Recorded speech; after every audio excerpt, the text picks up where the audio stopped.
Hi, I'm Don Dodge, and this is Google Root Access. Today, my guest is Jay Simons, president of Atlassian. Jay, we had you here last week to talk about the enterprise software model and how that worked. Great show. Wanted to invite you back again this week to talk about how Atlassian started, because it's quite an interesting story. So, started in 2002 in Sydney, Australia. Yep, 2002 Sydney, Australia. I wasn't actually there at the time. My accent betrays that probably. But two founders, both engineers, both developers. Actually the beginning of the company, they were supporting an open source application server called Orion. And they were doing technical support for that product and actually doing customization for customers all over the world. And they, I think at the time, were using an open source issue tracker, Bugzilla, and became frustrated with it.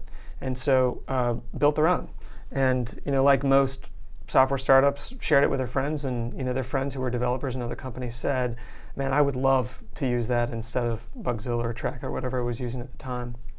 And I said, wow, man, would you pay for something like that? Of course I would. So in the early days, they went from in their network of people, and they were pretty active in the Java community at the time, their network of other developers and other companies, and had heard just a resounding need for something like Jira. And Jira was that first product, and so they did the famous pivot and moved from effectively a service and support company to a software company. And in the early beginnings, had a product that actually had legs, and so that was the beginning of Atlassian. So it started from day one, charging a subscription for the product right from day one. Right? We charged licensing the software.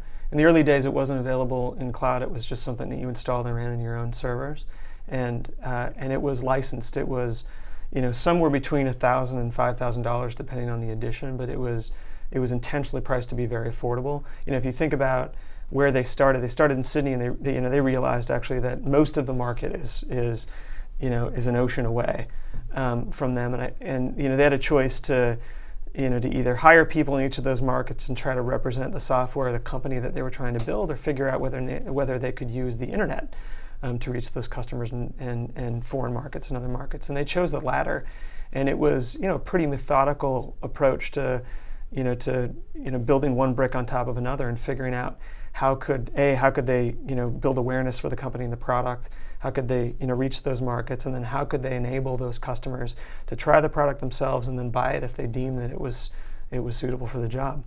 So many founders today believe they need to be in Silicon Valley to start a company, and Atlassian was started in Sydney, Australia. Many founders believe that they need to give the product away or have some type of freemium model to get started, but Atlassian started with a straight up license. Do you think you could do the same thing today in today's environment?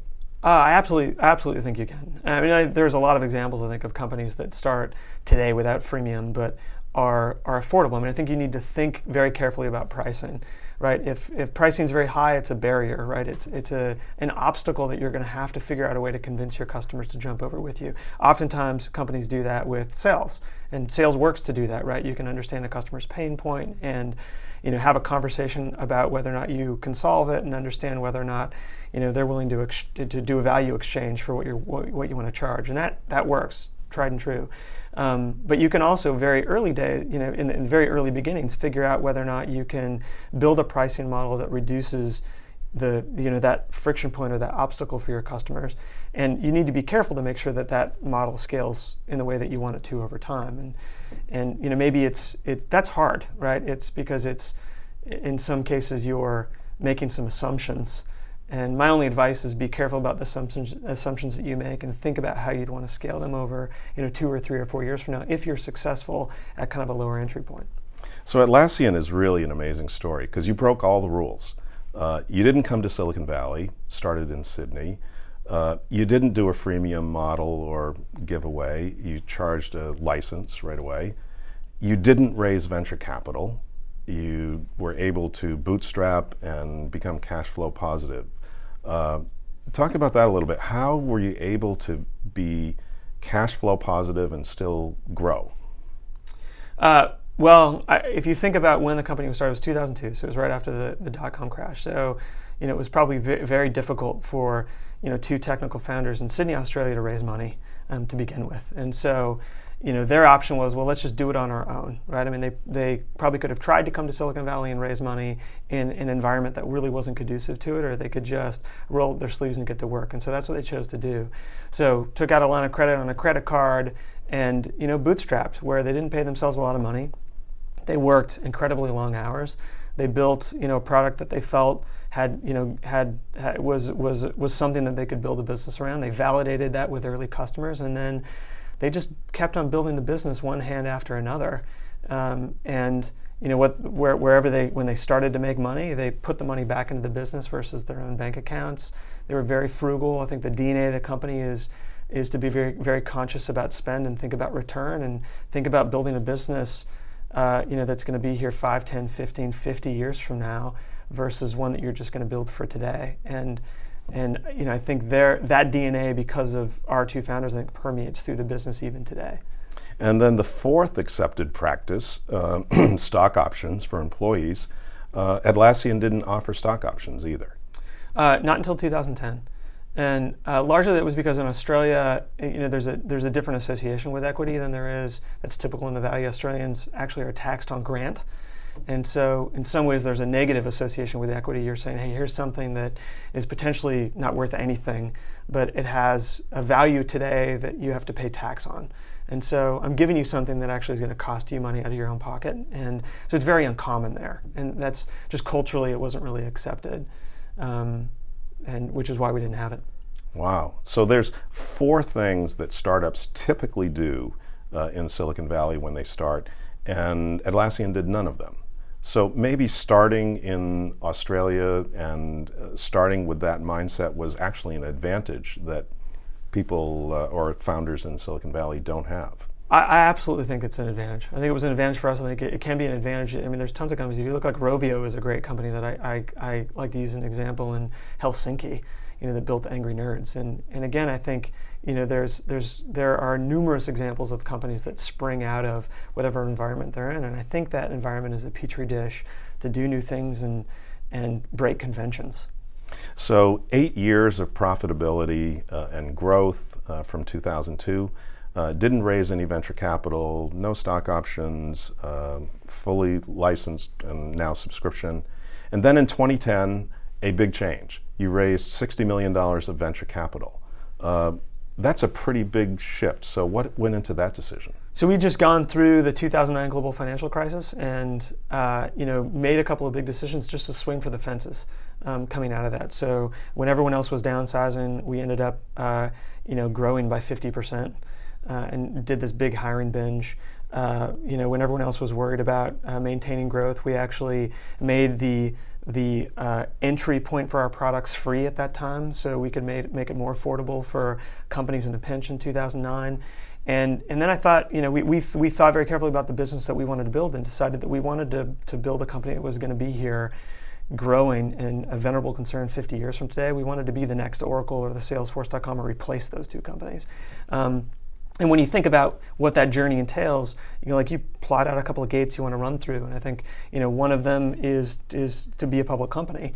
If you back up from that, to go there, we probably should have an early investor, somebody who's going to partner with us over the 3 years ramping up to that point, or the years ramping up to that point. And so we decided to basically take an investor and a partner who would help build the business over the next 3 to 50 years.